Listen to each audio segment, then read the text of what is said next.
Esse eu tenho mais discos no Topsify Brasil.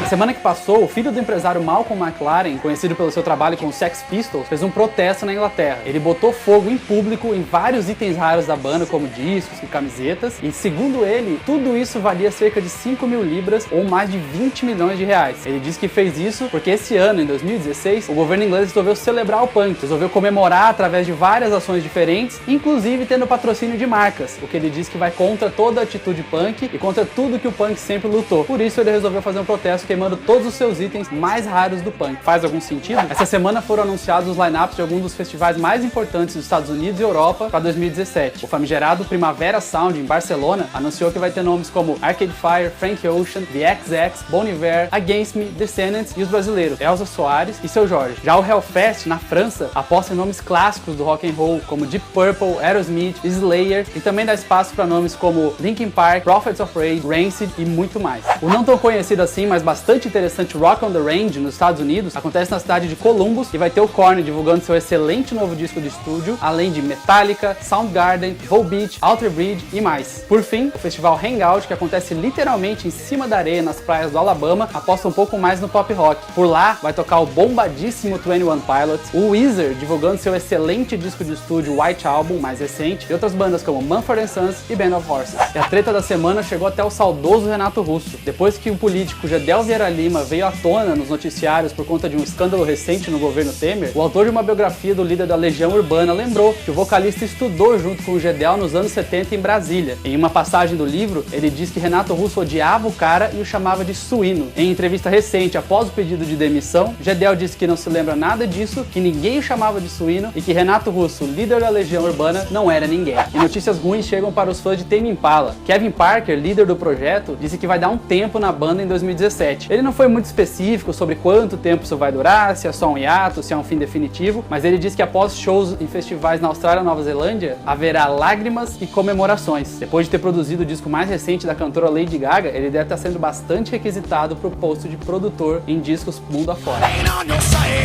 Começamos os lançamentos da semana de hoje com uma coletânea do Avenged Sevenfold chamada The Best Of 2005-2013. O disco duplo traz 18 faixas, incluindo covers de Black Sabbath e Pantera. Por falar em cover, tá saindo hoje também o novo disco de estúdio do Rolling Stones, Blue and Lonesome. O álbum é um tributo ao blues, tem várias covers de clássicos do estilo e foi gravado de uma maneira bem low profile, dando um clima vintage para as gravações e para o resultado final. Outro nome britânico que também está lançando um disco de estúdio hoje é Pete Doherty, conhecido pelo seu trabalho no Libertines. O novo disco solo do cara se chama Hamburg Demonstrations. E a dica de banda nacional de hoje é o Varney, do Rio de Janeiro. O grupo acabou de lançar um disco chamado Fantasma, que tem um clipe bonitão para a música Nada e aposta em uma sonoridade bem legal em português, com influências que vão de Queens of the Stone Age até Nine Inch Nails.